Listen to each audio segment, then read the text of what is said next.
నమస్తే, welcome Mahi medias. ఈరోజు మనతో పాటు మిమిక్రీ ఆర్టిస్ట్ సాయి ప్రశాంత్ గారు ఉన్నారు. నమస్కారం సాయి ప్రశాంత్ గారు, చెప్పండి మీరు ఎక్కడి నుంచి ఎలా వచ్చారు, మీ బ్యాక్గ్రౌండ్? నాది నాది శ్రీకాకుళం జిల్లా టెక్కలి మేడం గారు. అక్కడే నా ప్రైమరీ ఎడ్యుకేషన్ మొత్తం అంతా కూడా అయిపోయింది. అదిగో రీసెంట్ గా బ్యాంక్ జాబ్ కొట్టాను, అలాగా హైదరాబాద్ షిఫ్ట్ అవడం ఇలా అవన్నీ. మిమిక్రీ ఆర్టిస్ట్ గా ఎప్పటి నుంచి? మిమిక్రీ ఆర్టిస్ట్ అంటే దీని మీద ఆసక్తి చిన్నప్పటి నుండి ఉందండి. 5th క్లాస్ లో స్టాండర్డ్ లో చదువుకున్న దగ్గర నుండి కూడా మిమిక్రీ చేస్తూ ఉండేవాడిని. అలాగే మధ్యలో మన కాలేజ్ ప్రోగ్రామ్స్ లో కానీ ఫ్రెండ్స్ దగ్గర కానీ ఇలా చిన్నగా ఇంట్రెస్ట్ బాగా ఎక్కువగా ఉండింది. మెల్లిగా అలాగా ఒక 4-3 యూట్యూబ్ ఛానల్స్కి ఇంటర్వ్యూ ఇవ్వడం కానీ, ప్రింట్ మీడియా ఈనాడు ఇలాంటి వాటికి ఇవ్వడం కానీ ఇలాంటివి ఇలా జరుగుతూ వచ్చాయి. ఎడ్యుకేషన్ పరంగా మీరు ఎక్కడ? ఎడ్యుకేషన్ పరంగా అంటే నా ప్రైమరీ సెకండరీ మొత్తం అంతా కూడా అక్కడేనండి. గ్రాడ్యుయేషన్ దాకా మన టెక్కల్లోనే కంప్లీట్ అయిపోయింది. దాని తర్వాత మెల్లిగా నేను ఎంఎస్సీ చేయడం, దాని తర్వాత టీచర్ గా కొన్ని రోజులు వర్క్ చేయడం. టీచర్ గా కూడా వర్క్ చేశాను. చేసిన తర్వాత అక్కడ నుండి అలాగా ఈ బ్యాంక్ జాబ్ కొట్టడం. బ్యాంక్ జాబ్ వచ్చిన తర్వాత ఇప్పుడు యాక్సిస్ బ్యాంక్ లో అసిస్టెంట్ మేనేజర్ గా చేస్తున్నాను. ఓకే, అంటే ఎన్ని జనరేషన్ నుంచి మీరు చెప్పగలరు, ఎంతమంది ఆర్టిస్టులను మీరు మిమిక్రీ చేయగలరు? నేను దగ్గర 20 మంది దాకా ఆర్టిస్టులని మిమిక్రీ చేయగలను మేడం. ఓకే, అయితే పాత జనరేషన్ మన ఎన్టీఆర్ నాగేశ్వరరావు గారి దగ్గర నుండి ఇప్పుడు రీసెంట్ జనరేషన్ వరకు కూడా అందరిది కూడా అన్ని జనరేషన్స్ కవర్ చేసేసారు అన్నట్టు. ఓకే ఓకే, మీ ఫాదర్ మదర్ ఫ్యామిలీ బ్యాక్గ్రౌండ్ గురించి చెప్పండి. ఫాదర్ అంటే మా తాతగారు హెల్త్ ఇన్స్పెక్టర్ గా చేసేవారండి, మన ఆంధ్ర సైడ్ లోనే, సారవకోట కింతలి ప్రాంతాల్లోని. దాని తర్వాత నాన్నగారు అంటే తాతగారి తర్వాత నాన్నగారు ఏంటంటే గ్రెనైట్ లోని సూపర్వైజర్ గా చేసేవారు, బాబాయ్ టీచర్ గా చేసేవారు.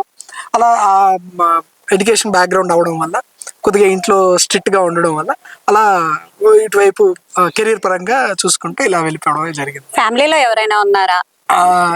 ఫ్యామిలీలో అయితే ఎవరు లేరండి. నాన్నగారికి ఏంటంటే కొద్దిగా పాటల మీద ఇలాంటి కళల మీద ఇంట్రెస్ట్ ఎక్కువగా ఉండేది. నాన్నగారు అప్పుడప్పుడు ఒక చిన్న స్టేజ్ పెర్ఫార్మెన్స్ లాంటివి చిన్నవి ఇచ్చేవారంట వాళ్ళ అతను దీనిలో. అంతేనండి, అంతకు మించి ఫ్యామిలీ పరంగా మీకు ప్రోత్సాహం అయితే ఏం లేదండి. అందుకని మీరు ఇంతవరకు ముందుకు రాలేకపోయారు. అంతే. మ్యారేజ్ అయిందండి? మ్యారేజ్ అయిపోయింది మేడం, రీసెంట్ గా మ్యారేజ్ అయింది. బాబు కూడా ఉన్నాడు, 1.5 year బాబు ఉన్నాడు. మా కోసం, మన ప్రేక్షకుల కోసం 2 వాయిస్లు ఏదైనా? ఖచ్చితంగా మేడం, 2 వాయిస్లు అంటే ఆ తరానికి ఈ తరానికి సంధిగా అంటే మధ్యలో మన చిరంజీవి గారు కానీ బాలకృష్ణ గారు కానీ ఇలాంటి వాయిస్లు ఏమైనా చేద్దాం. ఒక బాలయ్య బాబు గారి వాయిస్ అవుట్ చేస్తాను. జనరల్ గా మీతో బాలయ్య బాబు గారు మాట్లాడితే, మీరు బాలయ్య బాబు గారిని ఇంటర్వ్యూ చేస్తే ఏ విధంగా ఉంటుంది? మీ పేరు చెప్పండి మేడం గారు. చైతన్య. ఈరోజు చూసుకున్నట్లయితే మన చైతన్య గారు ఒక తెలుగుంటి ఆడపడుచు ఈ బాలుడిని ఇంటర్వ్యూ చేయడానికి వచ్చారు. ఒక అదృష్టం.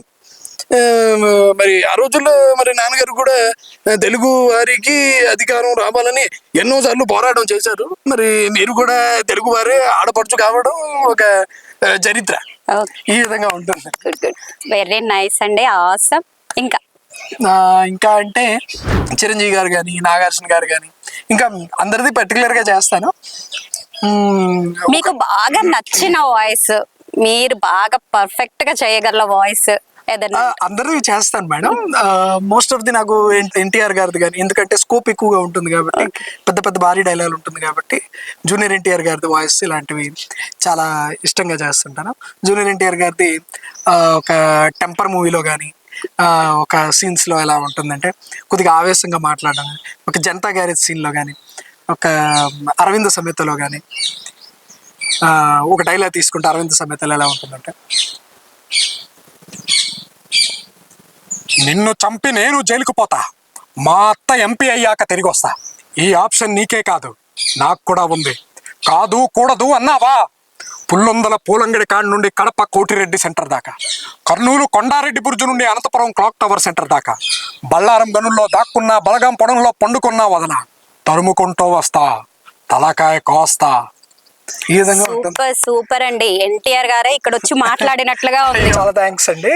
ఇది యాక్చువల్గా ఈ వాయిస్ కొంచెం పెక్యులర్ వాయిస్ అండి, చాలా కష్టపడి నేర్చుకున్నాను. బట్ కష్టపడినా కూడా నాకు ఎన్టీఆర్ వాయిస్ అంటే చాలా ఇష్టం. ఎందుకంటే అతను లాంటి పెర్ఫార్మరు అసలు తెలుగు ఇండస్ట్రీలో ఉండడం ఒక అదృష్టం. What a great performer artist అండి. అసలు ఎన్టీ రామారావు గారు డైలాగులు చెప్తుంటే అసలు గూస్ బంప్స్ రావాల్సిందే. అంటే నాకు చాలా ఇష్టమైన వాయిస్, చాలా ఇష్టమైన ఆర్టిస్ట్. సో అందుకనే నేర్చుకొని చెప్పాను. ఎగ్జాక్ట్లీ. ఎంత టాలెంట్ ఉంచుకొని ఇంత ఇంత బాగా చేస్తున్నారు. ఎందుకు మీకు సినిమాల వైపు వెళ్ళడం కానీ, సోషల్ మీడియాలో కానీ అవకాశాలు రాక, లేక మీకు ఇంట్రెస్ట్ లేక ఎందుకు వెళ్ళలేకపోయారు? చాలా కరెక్ట్ క్వశ్చన్ అడిగారు మేడం. ఇది నాకు ఎప్పుడు కూడా మైండ్ లో తోస్తూ ఉంటుంది. అరే మనకి ఉంది కదా, వెళ్తే అయి ఉండొచ్చు కదా, ఇటువైపు చేస్తే అయి ఉండొచ్చు కదా. అంటే ఇందాక మేము చెప్పినట్టే బేసిక్ గా ఏంటంటే బాబాయ్ కానీ నాన్న కానీ ఎడ్యుకేషన్ పరంగా కొద్దిగా ఆయన వాళ్ళు ఇంట్రెస్ట్ చూపించమంటాం. కొద్దిగా ఫ్యామిలీ కూడా ట్రెడిషనల్ గా బ్రాహ్మిన్స్ ఫ్యామిలీ అవడం వల్ల వాళ్ళకి ఏంటంటే అరే వీడెక్కడ ట్రాక్ తప్పుతాడేమోనన్న భయం వాళ్ళు ఉండిపోయింది. మేమేంటంటే కొద్దిగా మిడిల్ క్లాస్ మెంటాలిటీ ఏంటంటే ఎప్పుడు కూడా బయటకే వెళ్ళి ఏదో ఒకటి సాధించేద్దాం అన్న ఆలోచన ఉండదు మేడం. ఎప్పుడు కూడా సెక్యూర్డ్గా జాబ్ ఏదైనా తెచ్చుకొని హ్యాపీగా వాడు పిల్లల్ని ఒక పొజిషన్కి వస్తే చాలు అన్నట్టే ఉంటారు. సో ఆ పరంగా నేనేంటంటే ఏదో ఫ్రెండ్స్ దగ్గర కానీ వీళ్ళ దగ్గర కానీ చేయడమే తప్ప ఎప్పుడు ఇలా ఎక్స్ప్లోర్ అవడం కానీ. ఫ్యామిలీ పరంగా ఎప్పుడైనా ఇంట్లో చేశారా? సపోర్ట్ అంటే ఏం పెద్దగా ఉండేది కాదు మేడం. మీకు ఈ టాలెంట్ ఉంది, నేను ఇది చేయగలను అని ఫ్యామిలీ వాళ్ళకి తెలుసు, కానీ ఇంతలా చేస్తానని తెలియదు. వాళ్ళకి ఏంటంటే వీడు ఏదో చేసుకుంటున్నాడు అన్న భావనే. మీ వైఫ్ కి తెలుసా అండి? లేదండి, ఇప్పటి వరకు అయితే తెలియదు. తనకి ఇది ఒక రకంగా ఇంతవరకు చెప్పలేదు, లేదు మీరు చూపించలేదు తన ముందు. ఓకే, ఇంకా రెండు ఏమన్నా వాయిస్ లో చేసి ఖచ్చితంగా చేద్దాం. కలేజా సినిమాలోని మహేష్ బాబు గారి వాయిస్ కానీ, పోకిరిలోని మహేష్ బాబు గారి వాయిస్ కానీ ఇలాంటివి చేస్తుండే చాలా ఇష్టం. ఒక విధంగా పోకిరి సినిమాలో మహేష్ బాబు గారి వాయిస్ 4 వాయిస్లు ఒకేసారి చేసి చూపిస్తాను. సాయిజీ షిండే గారిది, మహేష్ బాబు గారిది, ఆశీష్ విద్యార్థి, ప్రకాష్ రాజ్ గారిది ఏ విధంగా ఉంటుందని చేసి చూపిస్తాను. ముందుగా సాయిజీ షిండే గారిది. అలీబాయ్ గారిని ఏమి చేయలేని పరిస్థితి, నా కూతురు వాడి దగ్గర ఉండిపోయింది. తొండ ముద్దరి ఉసర వెళ్ళినట్టు ఆడిప్పుడు అల్ఖైదాతో సంబంధాలు పెట్టుకున్నాడు. నువ్వే దాన్ని ఎలా అయినా తీసుకురావాలి. నేను ఇప్పుడు వెళ్తున్నాను సార్. పోతే ఒక్క ఆఫీసర్ పోతాడు, లేకపోతే 30-40 మంది క్రిమినల్స్ లేచిపోతారు. నిన్నేరా నన్నా సార్, నిన్నేరా. ఎక్కడున్నాడు యూనిఫామ్ వేసుకున్నందుకు ఒక్కరోజైనా పంచారా నాకు కూడా పుచ్చెప్పి వెళ్ళిపోతే ఫోన్ చేయి. అలీబాయ్ ఎక్కడున్నావు? ఏట్రో ఆడ బయలుదేరితే చెప్పు. బయలుదేరాడు, ఎక్కడున్నావు? నేను బెన్నిమల్స్ చెప్పు. ఎక్కడున్నాడు? బెన్నిమల్స్ చెప్పు. పోనీ నా కొడక పోనీ. ఈ విధంగా ఉంటుంది. వెరీ గుడ్ అండి, సూపర్ ప్రశాంత్ గారు. ఇంత టాలెంట్ మీలో ఉంచుకొని మీరు బయటికి రాలేక ఈ సోషల్ మీడియా ద్వారా మీరు బయటికి రావాలని మనస్ఫూర్తిగా కోరుకుంటున్నాను. ఇంకా ఏమైనా? ఖచ్చితంగా అండి. అలాగే మన చిరంజీవి గారు కానీ, అసలు నిజంగా చెప్పాలంటే మెగాస్టార్ గారి పేరు చెప్తేనే నాకు గూస్ బంప్స్ వస్తాయి. అందరికీ వస్తాయి, అఫ్ కోర్స్ అందరికీ కూడా.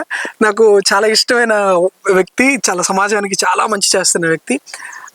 అలాంటి మెగాస్టార్ గారిని తలుచుకోవడం నాకు చాలా ఆనందంగా ఉంది. మెగాస్టార్ గారి వాయిస్ ఏ విధంగా ఉంటుంది అనేది చేసి చూపిస్తాను.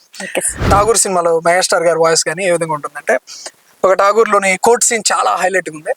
ఆ కోర్ట్ సీన్లో ఎలా ఉంటుందంటే, మన దేశంలో అడుగడుగు కూడా లంచం, మున్సిపాలిటీ నీళ్లు రావాలంటే లంచం, ఇల్లు కట్టాలంటే లంచం, కరెంటు ఇవ్వాలంటే లంచం, ఆ కరెంటు తీగలో ఉడాలంటే లంచం, రేషన్ కార్డు లంచం, రేషన్ తీసుకోవాలంటే లంచం, రైతులు రుణాలు ఇవ్వాలంటే లంచం, డబ్బులు కట్టలేని పరిస్థితుల్లో ఆస్తులు నిలుపుకోవాలంటే లంచం, హాస్పిటల్లో బెడ్కు లంచం, తినే ఫుడ్కు లంచం, మనిషి పుట్టిన నుండి చచ్చేదాకా లంచం.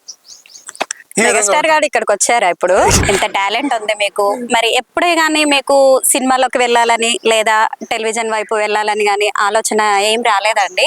అంటే ఆలోచన అంటే మీ ఇందాక చెప్పినట్టే మేడం, ఇదేంటంటే చిన్నప్పటి నుండి కూడా అటువైపు బ్యాక్గ్రౌండ్ అవ్వడం, ఎడ్యుకేషన్ వైపు ఉండిపోవడం, తర్వాత ఈ బ్యాంక్ జాబ్, ఎంతసేపు కూడా జాబ్ ఎంతవరకు కొట్టాలనేది చూస్తారు తప్ప మా సైడ్ ఏంటంటే వీడు సెటిల్ అయ్యాడా లేదా, బాగా జాబ్ చేసుకుంటాడా లేదా, ఇదే చూస్తారు తప్ప ఈ సినిమా రంగంలో వెళ్ళామా, ఇది చేసామా, అది చేసాం, వీటి మీద పెద్దగా ఫోకస్ ఎవరు చేయరు మేడం. ఇప్పుడు నాకు కొద్దిగా నాకు రెక్కలు వచ్చాయేమో నాకు అనిపిస్తుంది. ఇప్పుడు వెళ్ళాలనుకుంటున్నారు? వెళ్ళాలని అనుకుంటున్నాను. అవకాశం దొరికితే అంతకంటే మంచి అదృష్టం ఇంకోటి దొరకదు. మీరు వెళ్ళాలని మనస్ఫూర్తిగా కోరుకుంటున్నాం. ఇంకా ఇంకా ఏమన్నా చెప్పగలరా? ఆ వాయిస్ లో అంటే ఇంకా కమెడియన్ ఎవరైనా చెప్పాలంటే ఒకప్పుడు సుధాకర్ గారు ఉండేవారు. చాలా మంది కమెడియన్స్ ఉన్నారు. నాకు సుధాకర్ గారు పర్టికులర్ గా నాకు ఇష్టం అండి. సుధాకర్ వారి వాయిస్ చేద్దాం అంటే అది ఎలా ఉంటుందంటే, ఇప్పుడు మీరున్నారు అనుకోండి, మిమ్మల్ని గురించి చెప్పాలనుకుంటే, అయ్యే బిషా బిషా బిషా, అబ్బే అయ్యే అక్క అక్క గుబల చెత్త, అయ్యే అడ్డే ఉడ్డు ఇంటర్వ్యూ చేయడానికి వచ్చావా అక్క, అయ్యే. సూపర్ సూపర్ సూపర్ అండి. సుధాకర్ గారిలాగా చాలా చాలా బాగా చేశారు కదా. ఎటువంటి వాయిస్ నైనా కానీ కూడా ఈయన చాలా ఈజీగా చెప్పేస్తున్నారు. ఇంత టాలెంట్ ఉంచుకొని మరి మీరు సినీ రంగం వైపు, టెలివిజన్ రంగం వైపు కూడా వెళ్ళాలని మనస్ఫూర్తిగా మహి మీడియాతో పాటు నేను కూడా కోరుకుంటున్నాను. చూశారు కదండి, ఇలాంటి టాలెంట్స్ ఉన్న వాళ్ళందరినీ బయటికి తీసుకొచ్చి ప్రేక్షకులను అందరినీ అలరించాలని మనస్ఫూర్తిగా నేను కోరుకుంటున్నాను. ధన్యవాదాలు సాయి ప్రశాంత్ గారు. ధన్యవాదాలు మేడం గారు.